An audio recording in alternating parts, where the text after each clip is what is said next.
से मुझे प्रभु के इस दिव्य परम दिव्य पावन प्रांगण में आप श्रद्धामयी करुणामयी ममतामयी माताओं के बीच में आद्य शक्ति भगवती जगत जननी जगदम्बा माँ दुर्गा के श्री चरण कमलों में बैठकर उन्हीं के आशीर्वाद कृपा प्रेरणा से उनके परम पावन प्रसंग को गाने का दिव्यतम स्वर्ण अवसर प्राप्त हुआ।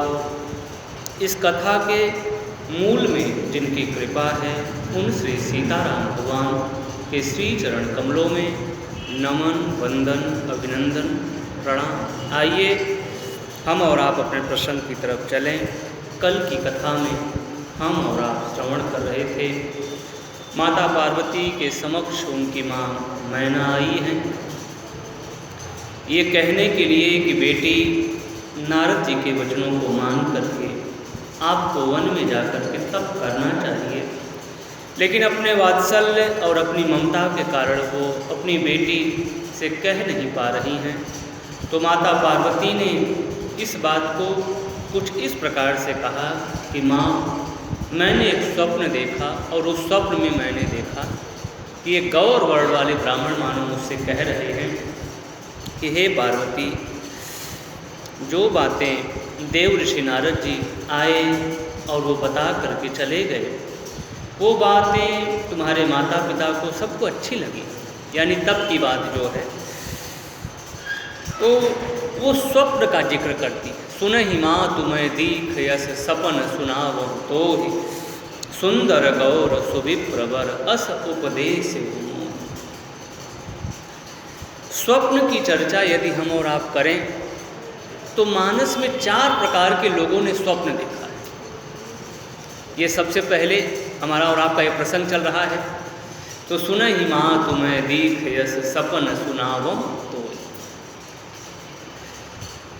सबसे पहला सोपान भी है बालकांड, और इसमें स्वप्न की बात माता पार्वती कह रही हैं।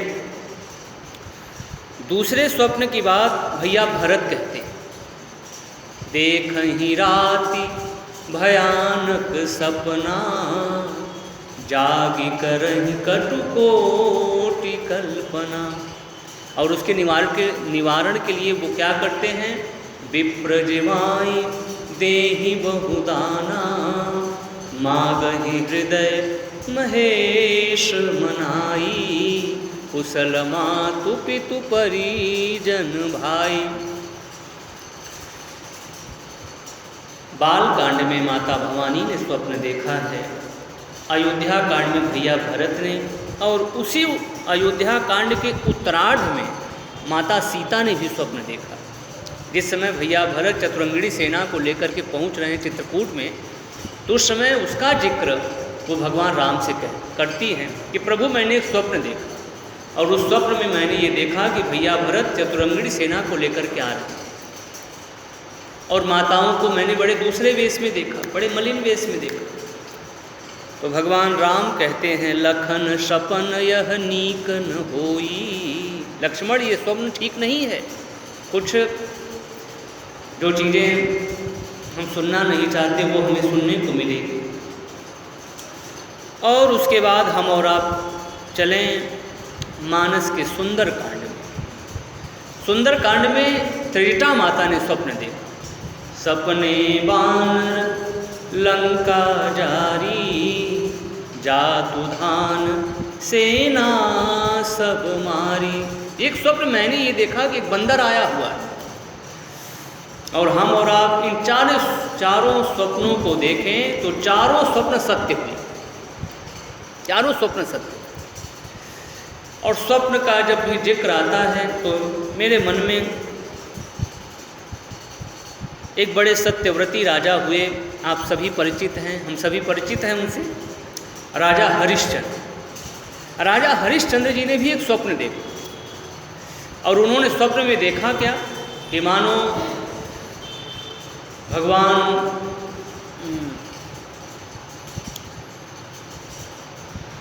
उन्होंने स्वप्न में ये देखा, देखिए उनके नाम की विस्मृति हो रही है। कौन से ऋषि? विश्वामित्र, महामुनि विश्वामित्र जी को मैंने अपना सारा राजपाट दे दिया। अब जैसे उनके मन में ये भाव आया, ये स्वप्न उन्होंने देखा, तब तक सुबह होते होते विश्वामित्र जी आ गए और वो उसी स्वप्न की बात कह रहे हैं कि भगवान आपने मुझे सब कुछ दे दिया, और उन्होंने मान भी लिया। हम कहेंगे कि ये तो स्वप्न की बातें थी, ये तो झूठी बातें हैं, लेकिन उन्होंने स्वप्न की बात को माना। हाँ हाँ, मैंने आपको सब कुछ दे दिया। राजपाट देने के साथ साथ उन्होंने 1 सहस्त्र स्वर्ण मुद्राओं को भी दे दिया है। स्वप्न में ऐसा उन्होंने देखा है। तो उन्होंने कहा भगवान मेरी 1 सहस्त्र स्वर्ण मुद्राएं दीजिए। तो महामुनि विश्वामित्र जी ने अपनी कोठारी को बुलाया, राजा हरिश्चंद्र जी ने अपने मंत्री को बुलाया और कहा खजाने से 1 सहस्त्र स्वर्ण मुद्राओं को लाइए और महामुनि विश्वामित्र को दे दीजिए। महामुनि विश्वामित्र जी ने कहा भगवान ये बताइए, जब इस राजमहल के ऊपर मेरा अधिकार हो गया तो खजाने के ऊपर भी तो मेरा अधिकार हो गया, फिर उसके आप अधिकारी कहाँ हैं देने के?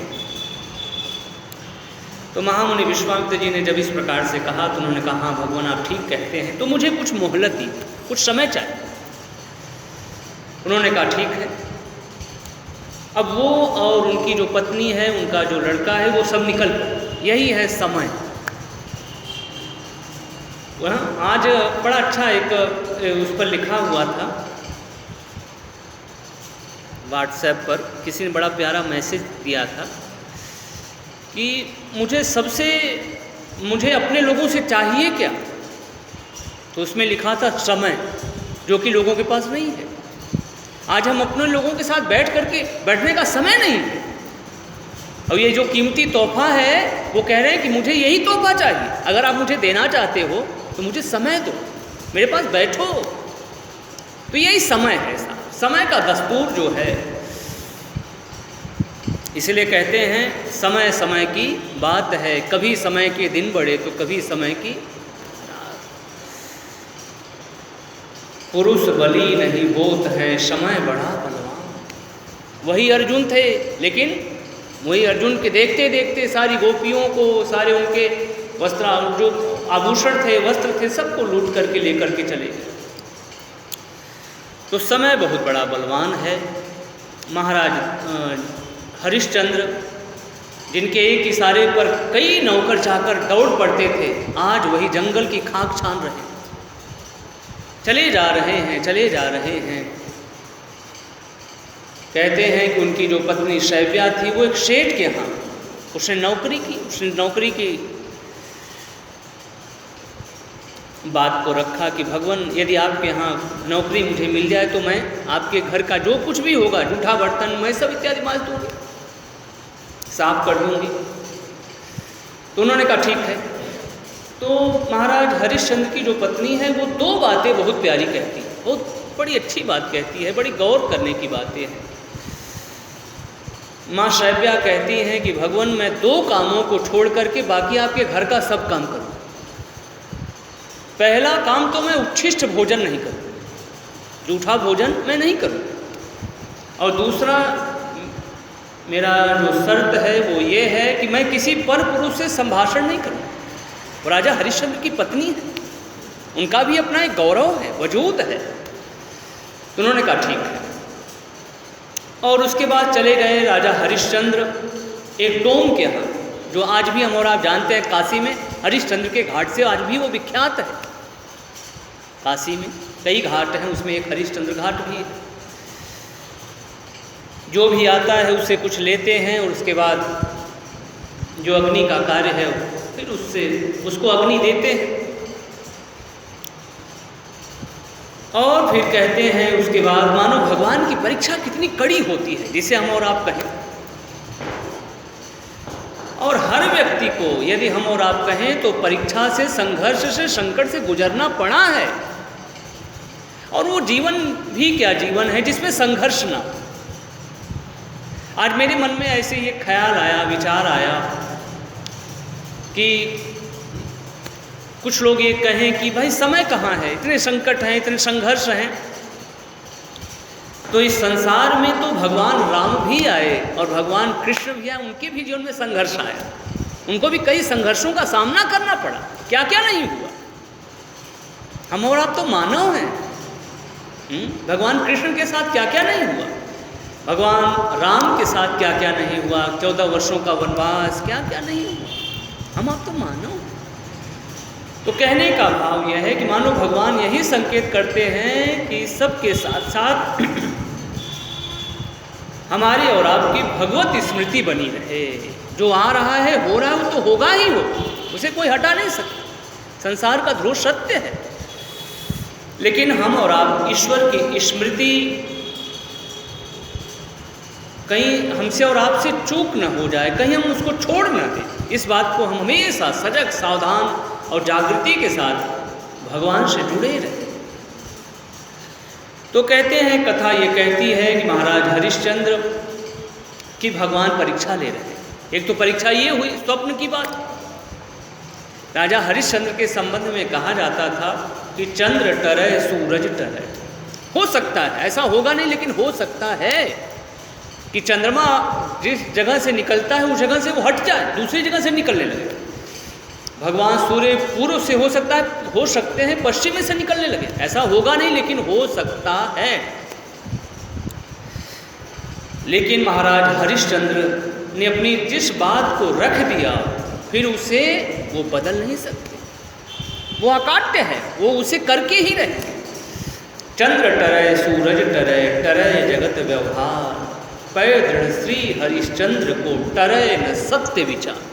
उनका जो सत्य विचार है, उन्होंने जो कुछ कहा है वो हो करके ही रहेगा, उसमें वो बदलाव नहीं कर सकते। फिर कथा ये कहती है, इसी बीच में उनका जो पुत्र रोहित है, वो बाग में खेलने गया था और अचानक में एक सर्प ने काट लिया। सब भगवान की लीला चल रही है। राजा हरिश्चंद्र को तौल रहे। भक्तों की भी बड़ी परीक्षा हुई है। आगे हम और आप ये जो प्रसंग चल रहा है, इसमें भी आगे चल करके देखेंगे। तो कथा कहती है कि राजा हरिश्चंद्र को भगवान देख रहे हैं कि ये कितने मजबूत हैं, कहाँ नहीं टिकेंगे, डिग जाएंगे। और बहुत सारे ऐसे लोग हैं जिसे हम और आप कहें, दूसरों को हर व्यक्ति कह सकते हैं, लेकिन अपने ऊपर जब वही आफत आती है, संकट आती है, तो आदमी नहीं संभाल सकता। लेकिन जो स्टैंड रहे, जो संभाल ले, सचमुच में उसकी वंदना करनी चाहिए, उसकी जय जय है। तो आज उन्हीं का पुत्र है। महारानी सैव्या किसी तरह से अपने पुत्र को लेकर के उसी घाट पर पहुंच रही। घोर अंधेरी रात है, लेकिन भगवान की अद्भुत बातें देखिए, अद्भुत लीला देखिए। भगवान बिजली में दिखा रहे हैं, देखो देखो हरिश्चंद्र, ये और किसी की पत्नी नहीं है, और किसी का पुत्र नहीं है, ये तुम्हारा ही पुत्र है, तुम्हारी ही पत्नी है। अब तुम क्या करोगे? तुम्हें हटना पड़ेगा, तुम्हें कर इनसे नहीं लेना, तुम नहीं ले सकते, तुम डिग जाओगे। उनकी जो पत्नी है वो रो रही है, भगवान मेरे पास कुछ देने को है नहीं, मैं क्या दूं आपको? नहीं नहीं देवी, आपको देना पड़ेगा, मैं तो नौकर हूं और बिना लिए मैं आपको अग्नि नहीं दे सकता। मैं क्या दूं आपको? मेरे पास आज कुछ देने के लिए कुछ भी नहीं है। मानो यही संवाद कुछ देर तक चल रहा है, लेकिन वो भी अड़े हुए हैं कि नहीं नहीं, मैं बिना लिए नहीं दे सकता। अंततोगत्वा कहते हैं, स्थिति ये आती है जब वो अपने, जिसको साड़ी कहे, साड़ी का एक भाग वो फाड़ने के लिए तत्पर होती है, तब तक ब्रह्मा विष्णु महेश प्रकट हो जाते हैं और उनके पुत्र को पुनर्जीवित करते हैं। और महाराज हरिश्चंद्र और साथ साथ विश्वामित्र जी महाराज भी पहुंच जाते हैं और कहते हैं, भगवान आपकी जय हो, आपकी जय हो। आपकी परीक्षा हो रही थी, आप जिस स्थिति में थे, आज आपने इस परीक्षा को अच्छी प्रकार से, इसमें आपने, जिसे हम और आप कहें बहुत दिव्य ढंग से इसका निर्वाह करके आप उससे और ऊपर वाली गद्दी पर बैठ गए। महाराज हरिश्चंद्र इन सारी बातों को भगवान के सुन रहे थे और भगवान ने उनके पुत्र रोहित को पुनर्जीवित करके उनका जो राजमहल था उसको फिर से दे दिया। महामुनि विश्वामित्र जी चले गए और फिर से अपने राजपाट में, राजमहल में आनंद के साथ रहने लगे। तो इस प्रसंग को मेरा सिर्फ कहने का भाव यही है कि बहुत सारे भक्तों ने भी स्वप्न देखा। चार भक्तों ने मानस में देखा और एक पौराणिक कथा को हमने और आपने सुना महाराज हरिश्चंद्र की। लेकिन हम और आप भी तो स्वप्न देखते हैं, लेकिन हमारे और आपके स्वप्न आखिर सत्य क्यों नहीं होते? एक प्रश्न ये भी उठता है। इनके तो स्वप्न सत्य हुए, हमारे स्वप्न सत्य क्यों नहीं हुए? वैसे एक बात हम और आप आपस में साझा करें तो हमारे शास्त्र और हमारे संतों का ऐसा कहना है, और हमारे पुराणों का जो सदग्रंथ है उनका ऐसा कहना है कि ब्रह्म मुहूर्त की बेला में देखा गया जो स्वप्न है वो सत्य होता है अधिकांश। और वैसे उसका स्वप्न हमेशा सत्य होता है, किसी भी समय वो कुछ भी देखे जो मन, क्रम और वचन से एक है। जो मन से कुछ सोचे, वाणी से कुछ कहे, कर्म कुछ करे, उसकी बातें कभी सत्य नहीं होती। लेकिन जो मन, कर्म और वचन से एक है, वो जो कुछ भी देखेगा, वो जो कुछ भी कहेगा, वो जो कुछ भी करेगा, वो सब सत्य करेगा, सत्य ही होगा, वो झूठ कभी होगा ही नहीं। महाराज हरिश्चंद्र जो करे वो सत्य, जो कहे वो सत्य, जो कुछ भी करे, स्वप्न दिखाई पड़े वो भी सत्य, क्योंकि वो साक्षात जिसे हम कहें सत्य स्वरूप हैं। तो माता पार्वती अपने स्वप्न की बात को अपनी माँ को उन्होंने बताया, और उसके बाद मैना माता दौड़ करके गई है, अपने स्वामी को बुला ले आई। उनके सारे कुटुंबी इकट्ठे हुए, पार्वती माता जा रही हैं, सभी लोग देख रहे हैं, सभी बड़े विकल हुए। और उसके बाद पार्वती माता आगे चली गई। तब तक एक वेद शिरा नाम के मुनि आए, उन्होंने पार्वती महिमा की जो दिव्य महिमा है उनके माता पिता और कुटुंबियों के बीच में रखा। सभी को एक सांत्वना मिली, ढांढस मिला। पार्वती माता वन में पहुंच करके किस प्रकार से अपने पति को प्रसन्न करने के लिए जो दिव्य व्रत कर रही हैं, तप कर रही हैं, उसका उल्लेख गोस्वामी तुलसीदास जी महाराज अपने मानस में कर रहे हैं। अपने प्राणपति भगवान शिव का जो चरण कमल है उसे अपने हृदय में धारण करके वो बड़ी दिव्य और बहुत श्रेष्ठ और बहुत कठिन तप करने लगे। उरधरी उमा प्राणपति चरना, जाई विपिन लागी तप करना। पार्वती माता पतिव्रताओं में श्रेष्ठ है। हम और आप इस प्रसंग के माध्यम से कहें तो हमारी मातृशक्ति की, जिसे हम और आप कहें बहुत बड़ी शक्ति है, बहुत बड़ी पावर, बहुत बड़ी ताकत है पतिव्रता। बहुत बड़ी ताकत होती है पतिव्रता। जिसके जीवन में पातिव्रत्य है, जिसे हम और आप कहें वो कुछ भी कर सकती है और कुछ भी पा सकती है। उरधरी उमा प्राणपति चरना, जाई विपिन लागी तप कर। भगवान शिव शंकर को प्रसन्न करने के लिए माँ भवानी दुर्गा, माँ भवानी पार्वती संवत सहस्त्र मूल फल खाया। 1000 वर्ष तक माता पार्वती ने मूल और फल खाया सिर्फ। कितना कठिन तप है। आज हमें ये लगता है कि भगवान शिव शंकर बस हम एक लोटा दूध चढ़ा दे, जल्दी से प्रसन्न हो जाए, मेरी बात मान ले, मैं जो कह रहा हूँ, जो कह रहा वो सुन ले मेरी बात। कितना कठिन तप किया है। संवत सहस मूल फल खाया, सिर्फ मूल और फल खाया है। मैं भी रामायण जी का पाठ करता हूँ आप लोगों के साथ, लेकिन मेरे मन में ये भाव आता है कि मैं तो बीच बीच में उठता भी हूँ, और नहीं उठता हूँ तो हमारी माता कहती है नहीं नहीं जल्दी से पंडित जी को बोलो कि उठ जाए, थोड़ा आराम कर लें। लेकिन मेरे मन में ये आता है कि जरा आप लोगों की भक्ति देखिए, और भगवान करें आप लोगों की भक्ति बढ़ती रहे माँ के आशीर्वाद से। आप लोग सुबह से ही आकर के बैठे रहते हैं, और जब तक पूरा जिसे कहें पारायण, थोड़ा सा उसी में थोड़ी देर के लिए आप बैठते हैं, और मैं तो चला जाता हूँ अंदर, मुझे लगता है बस अब यहीं आराम करूँ, जो अपने मन की बात है। लेकिन आप लोगों की जो भक्ति है सचमुच में वो सराहनीय है, बड़ी श्रेष्ठ है।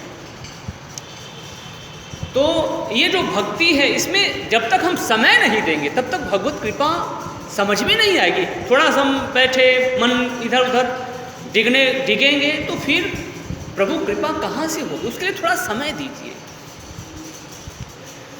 माँ पार्वती गई हैं वन में तो संवत सहस मूल फल खाए। 1000 वर्ष तक माँ ने मूल और फल खाए। मेरे महादेव भगवान शिव प्रसन्न हो जाए। कछु दिन भोजन, कुछ दिनों तक माँ ने भोजन किया, फिर माँ ने भोजन को भी छोड़ दिया। फिर माँ ने बारी और बतासा, बारी माने जल, बतासा माने वायु को खाने लगी कुछ दिनों तक। बड़े बड़े जितने भी अच्छे महापुरुष हुए उन्होंने भी घनघोर तप किया, तभी ईश्वर प्रसन्न हुए। और हमें भी चाहिए कि हम ईश्वर के लिए कुछ समय दें। इसलिए जीवन में कम से कम एक नियमावली तो होनी चाहिए। हम यहाँ पर जो क्रम है वो तो चलता रहे, लेकिन नवरात्रि के बाद भी, और हम और आप जानते हैं जो भक्त हैं वो घर पर भी समय देते हैं, पूजा पाठ में समय देते हैं। और मैंने ऐसा देखा भी है, ऐसा सुना भी है। बहुत सारे ऐसे भक्त हैं जो भगवान की पूजा में बहुत समय दिए और उनकी बातें सुनने को मिली कि वो खूब तरक्की कर रहे हैं। ऐसी बातें सुनने को भी मिली कि प्रभु ने उनके ऊपर बड़ी कृपा की। तो इस प्रकार से संवत सहस मूल फल खाए, साग खाई 7 बरस कमाए। और माँ ने 100 वर्ष तक साग को खाए, सिर्फ साग खाया। और फिर उसके बाद माता पार्वती का जो नियम था वो बदल गया। वो फिर क्या करती थी? भगवान शिव शंकर को बेलपत्र बहुत प्रिय है, बहुत प्रिय है। उनका वो वृक्ष है, उनका वो जो हम और आप कहें आहार है, वो शिव रूप है। बेल का जो पेड़ है वो साक्षात शिव रूप है। तो बेल के पत्ते जो थे वो जब जमीन पर गिर पड़ते थे और जब सूख जाते थे तो माँ ने उनको खाना प्रारंभ किया। कितनी कठिन आराधना हो रही है, ध्यान दीजिए। और यही ऐसी आराधना है जिसके बल से उन्होंने महादेव को जीत लिया। हमारे धर्म ग्रंथ कहते हैं हमारी माताओं के लिए सिर्फ एक ही पूजा है, सत्कथा सुनना, भगवत चर्चा को सुनना। ये सब अच्छा है, सब अच्छा है। भगवान की पूजा करना सब अच्छा है। लेकिन बहुत उच्च कोटि की पतिव्रता नारी माँ अनसुया कहती हैं, पातिव्रत धर्म का जब लक्षण बताया है माता सीता को, तो उसमें उन्होंने कहा एक ही धर्म एक व्रत नेमा, काय वचन मन पति पद प्रेमा। और उसी पति की सेवा के बल पर वो कुछ भी, अगर वो सच्चे रूप में सेवा उन्होंने कर लिया, सच्चे रूप में।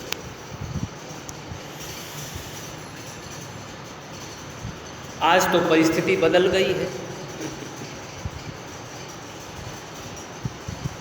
आज की तो जो पत्नी है, अगर पति महोदय बोले कि आप चाय बना दो, और अगर वो कहे कि ना बनाऊं तो कहेंगे तब तो मैं बना लूँगा। कहने का भाव यह है कि पहले की जो हमारी माताएं हैं, जो उनकी जो बातें हैं सचमुच में वो अद्भुत है। इसलिए हमारे शास्त्रों ने तो यहाँ तक कह दिया कि अगर हम पतिव्रता स्त्री का दर्शन कर रहे हैं तो जैसे गंगा को देख करके व्यक्ति पवित्र होता है, वैसे उस नारी को देख करके व्यक्ति पवित्र होता है। बहुत महिमा है। ज़्यादा दूर न जा करके मैं सिर्फ एक छोटा सा प्रसंग माता पातिव्रत धर्म पर आप लोगों के बीच में रखूं। और इस कथा में ये दर्शन है कि जिसका जो कार्य है, सीधी सी बात यही है, जिसका जो कार्य, मेरा कार्य है कथा कहना। अगर मैं इसे भाव से कहूँ, सारे कपट को छोड़ करके कहूँ, तो मैं जो चाहूँ उसे प्राप्त कर सकता हूँ। इसलिए गोस्वामी तुलसीदास जी महाराज ने कहा कि जे एहि कथहि स्नेह समेता, कही है सुनी है समुझी सचेता। एक जगह ये भी कहा, और एक जगह ये भी कहा कि जो इस कथा को कपट को छोड़ करके गाते हैं वो सारी उनकी जो कामनाएं हैं वो पूरी हो जाती हैं। तो इस प्रकार से जिसका जो भी काम है, अगर हम उस काम को पूरी निष्ठा से करते हैं, सीधा सा भाव यही है, तो वो एक श्रेष्ठ पूजा हो जाती है। जिसका जो काम, पहले के समय में ब्राह्मण इतने तपस्वी होते थे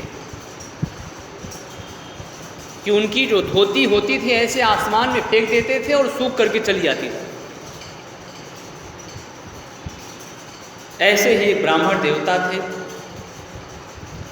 उन्होंने भी तपस्या किया, पूजन किया भगवान का, भगवान की उनके ऊपर कृपा हो गई, उनकी भी धोती ऐसे आसमान में सूखने लगी।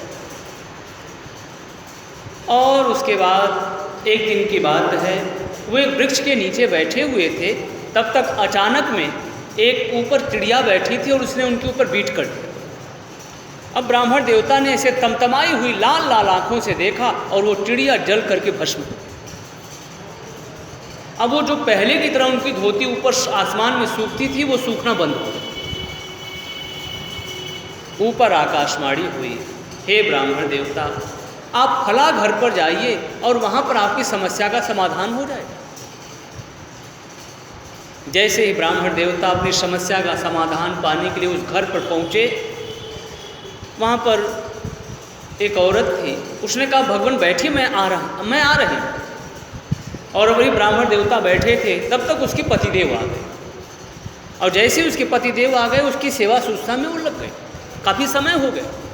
तब वो बाहर निकले।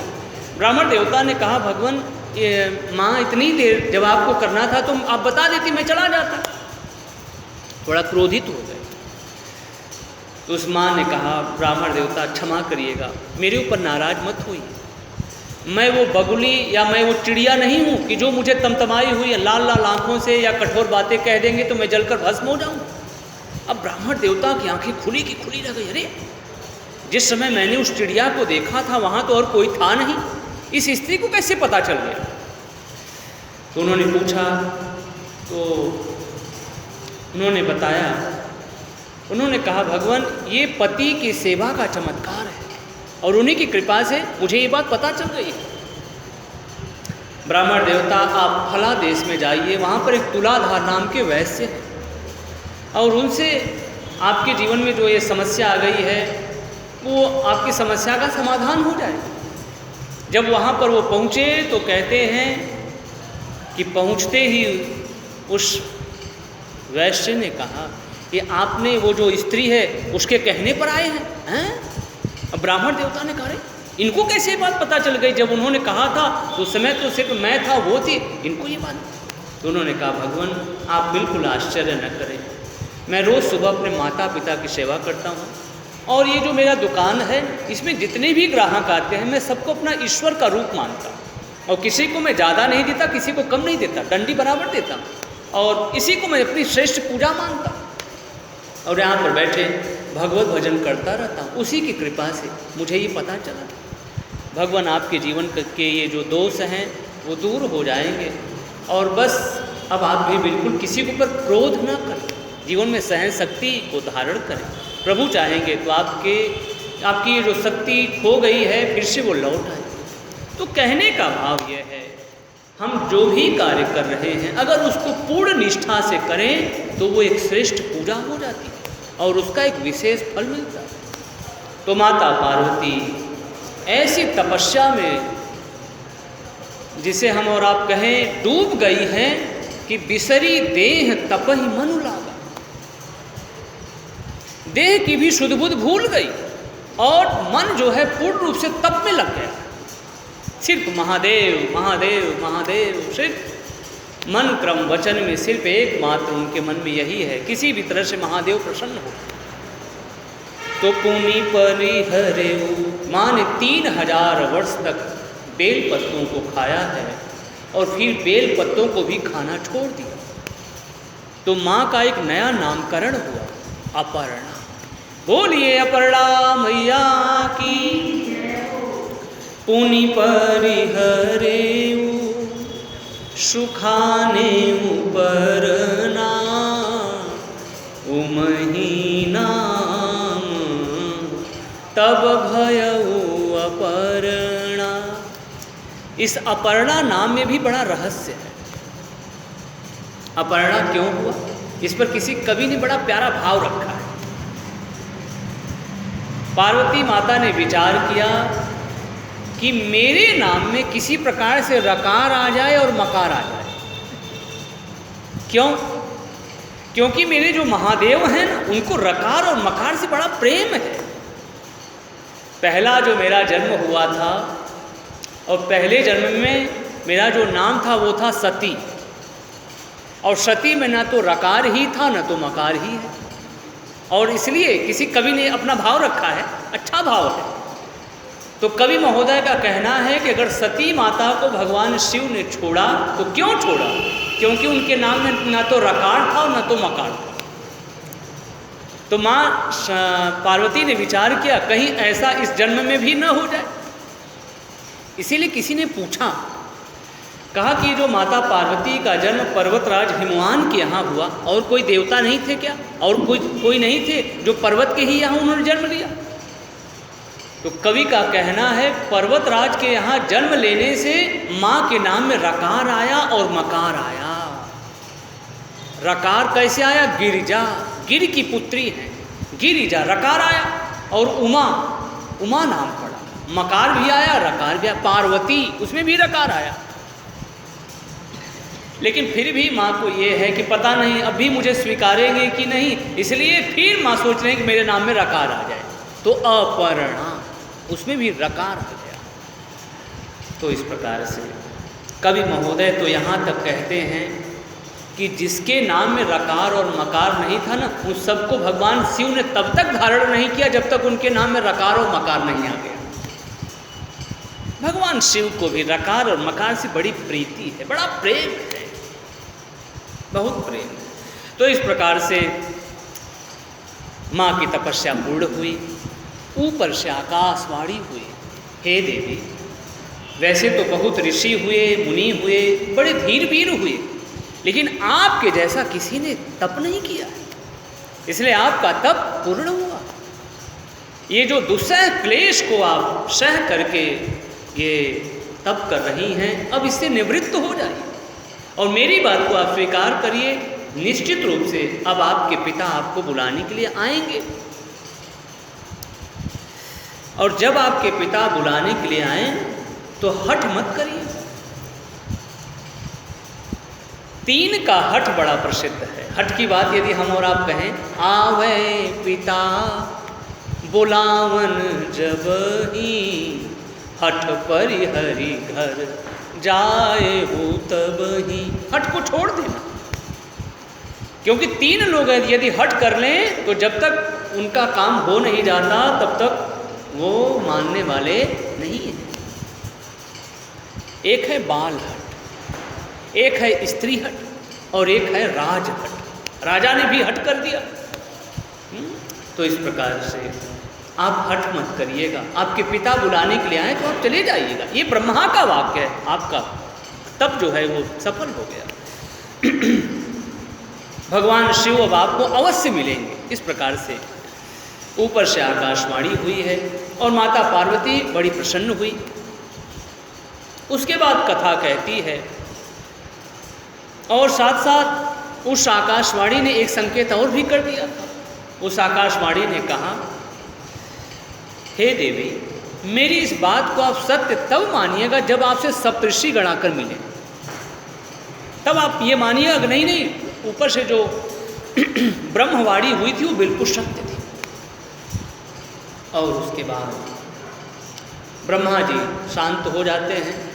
पार्वती माता प्रसन्न हुई कि मेरी आराधना से महादेव खुश हुए, प्रसन्न हुई।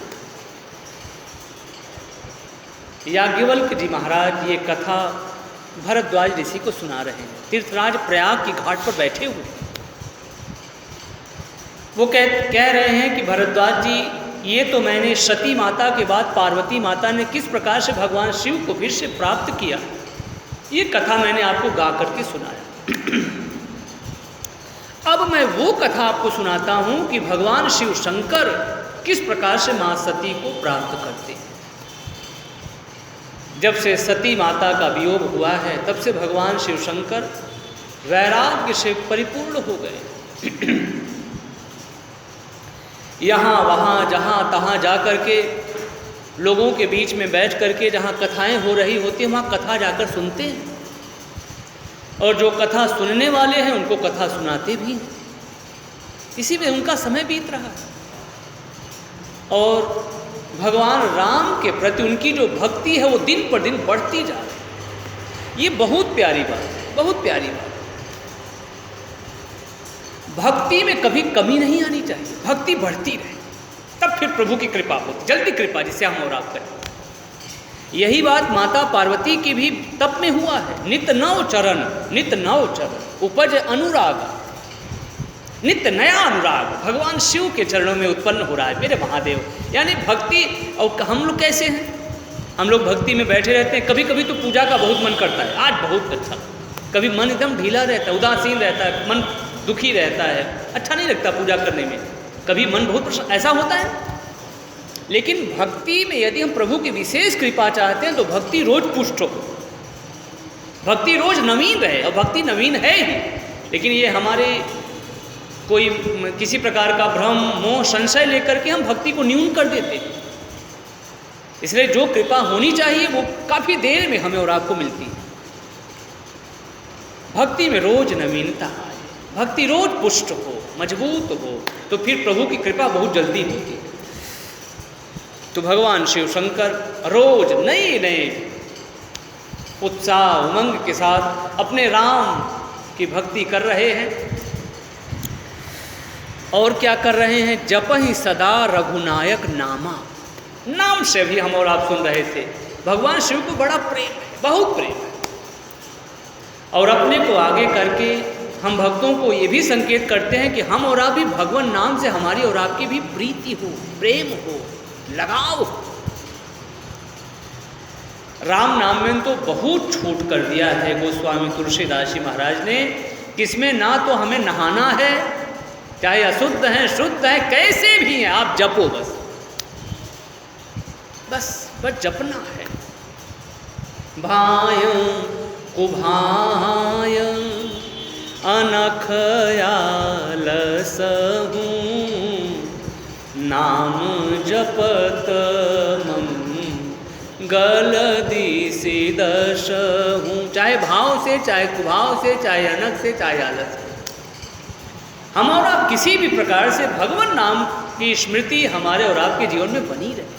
ये बहुत प्यारी बात है और बहुत अच्छी बात है। कलयुग में यदि हम और आप कहें विशेष राम नाम की चर्चा, वैसे तो राम नाम की चर्चा बहुत विशाल है, बहुत विशाल है। अपने स्वामी जी महाराज भी राम नाम को ही कहते थे कि इसका प्रचार हो।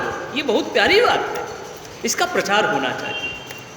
ये खूब चारों तरफ हम और आप एक दूसरे से मिले तो राधे राधे या जय सिया राम, जो प्रभु का नाम लेकर के आपस में एक दूसरे से संवाद करें, तो उससे न ज़्यादा तो कम से कम एक एक बार जुड़ तो गया, एक बार राम नाम आपने और हमने ले लिया।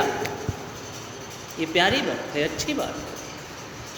तो हम और आप कहें उसके सिर्फ सार में जाएं तो हर युग की अपनी एक पूजा है, हर युग की।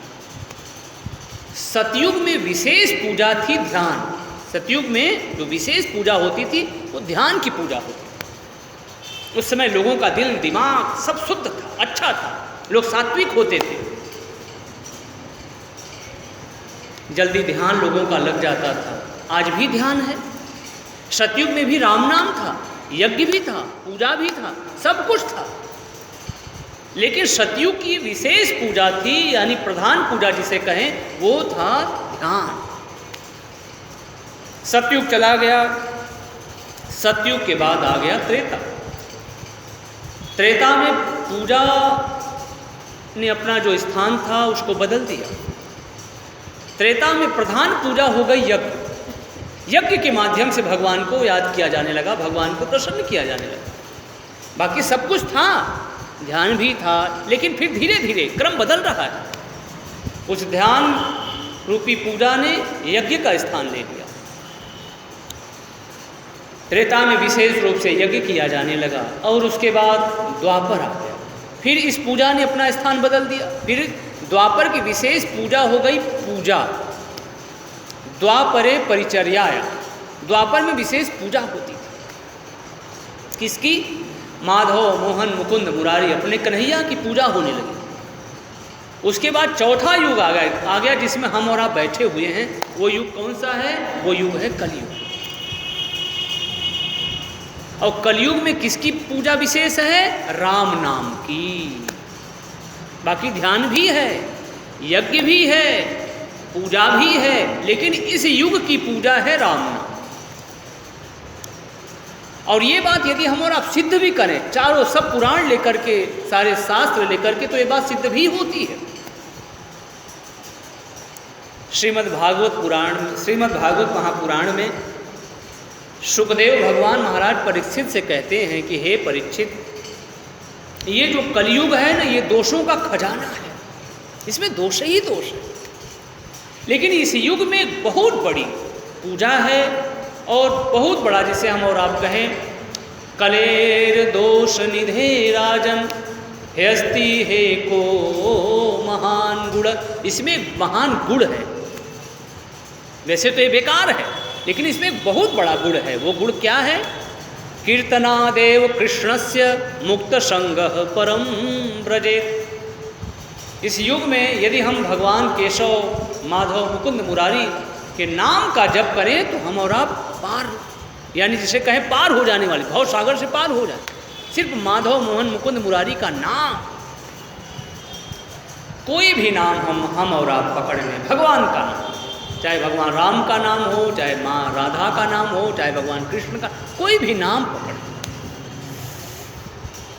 तो इस प्रकार से गोस्वामी तुलसीदास जी महाराज कहते हैं, एहि कली काल न साधन दूजा, जोग यज्ञ जप तप व्रत पूजा। एहि कली काल न साधन दूजा, जोग माने यज्ञ, जोग यज्ञ एहि कली काल न साधन दूजा। ना तो यज्ञ है, ना तो व्रत है, ना तो उपवास है, तो है क्या? राम ही सुमिरिय गाइय, राम ही संतत सुनिय, राम गुण राम ही सुमिरिय। राम को सुमिरो, राम को गाओ, बस इस कलिकाल में यही है। बाकी जो हम कर रहे हैं सत्कर्म, वो करते रहें।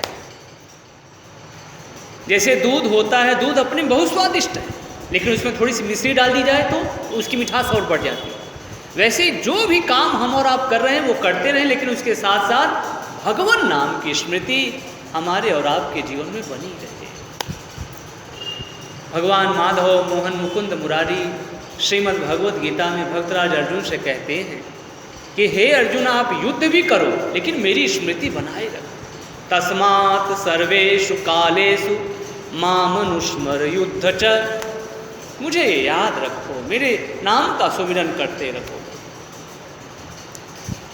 भगवान शिव का जो चरित्र है श्री रामचरितमानस में, उसको यदि हम और आप देखें तो भगवान शिव शंकर दो रूपों में विशेष रूप से दिखाई पड़ते हैं। एक तो भगवान नाम लेते हुए, भगवान शिव शंकर एक तो भगवान नाम लेते हुए दिखाई पड़ते हैं यहाँ वहाँ जहाँ का, और दूसरा है सत्संग सुनते हैं। ये दो चीज़ें, और मुझे ऐसा लगता है इन्हीं दोनों चीज़ों की कृपा से भगवान शिव शंकर देव से महादेव, इन्हीं दोनों की कृपा से। इसमें बहुत पावर है, इसमें बहुत शक्ति है। हम और आप देखें तो अस कही सती माता गई कहाँ पर? भगवान राम के पास।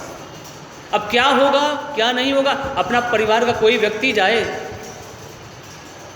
तो हम और आप राम नाम लेंगे कि उसकी चिंता में डूब जाएंगे? आप बताइए। अगर कोई कहे भी करे छोड़िए वो गए हैं तो गए हैं, राम नाम लो, तो हम और बिगड़ जाएंगे। कैसी बातें करें, आपको तनिक भी चिंता नहीं है। लेकिन भगवान शिव को गई है तो गई है। अस कही लगे जपन हरि नामा, गई सती जन प्रभु सुख धामा। 87,000 वर्षों की लंबी समाधि के बाद भी भगवान शिव शंकर इस राम नाम को भूले नहीं।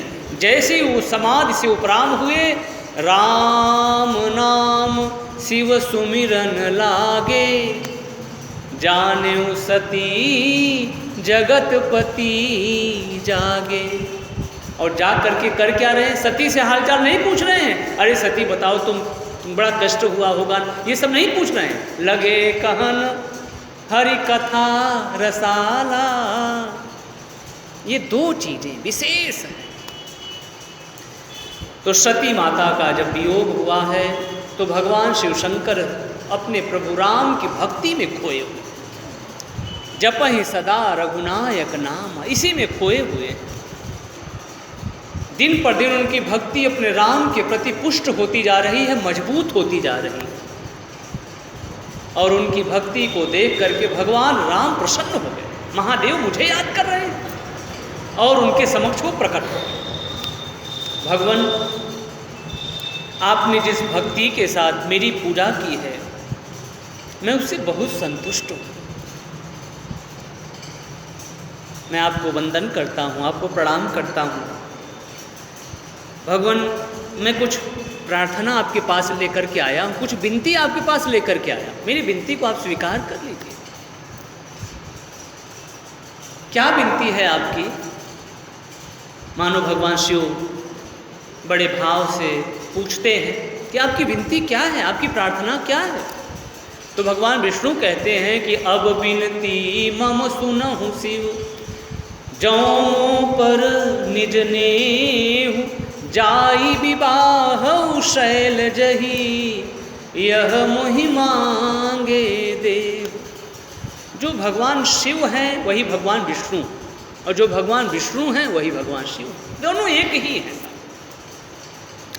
एक समय दोनों में बड़ा मतांतर चल रहा था। शैव कहते थे हम शैव हैं, वैष्णव कहते थे हम वैष्णव हैं, और उसी में तनातनी होती थी लोगों की। ये शैव हैं, इनको अलग बिठाओ, ये वैष्णव हैं, इनको अलग बैठाओ। लेकिन अपने मानसकार ने श्री रामचरितमानस की रचना करके दोनों को मिला दिया। संत का, वैसे तो संत के कई अर्थ हैं, लेकिन संत का एक सीधा सा अर्थ है जो लोगों को जोड़ दे, आपस में मिला दे, लोगों को प्रेम सिखा दे, वही संत है। तो इस प्रकार से भगवान विष्णु को भगवान शिव के पास रहने दीजिए, और भगवान शिव भी चाहते हैं कि भगवान विष्णु मेरे पास रहें, भगवान विष्णु चाहते हैं मेरे पास भगवान शिव रहें। तो दोनों को आपस में संवाद करने दीजिए, वार्तालाप करने दीजिए। आगे की चर्चा हम और आप आगे के सत्र में श्रवण करेंगे। इन्हीं शब्दों के साथ वाणी को विराम। गाइए श्री राम जय राम, जय जय राम, श्री राम जय राम, जय जय राम, श्री राम जय राम, जय जय राम, श्री राम जय राम, जय जय राम, जय जय विघ्न हरण हनुमान, जय जय विघ्न हरण हनुमान, जय जय विघ्न हरण हनुमान, जय जय विघ्न हरण हनुमान। बोलिए श्री हनुमान जी महाराज की जय, श्यावर रामचंद्र भगवान की, श्री कृष्ण कन्हैया लाल की, सभी देवी देवताओं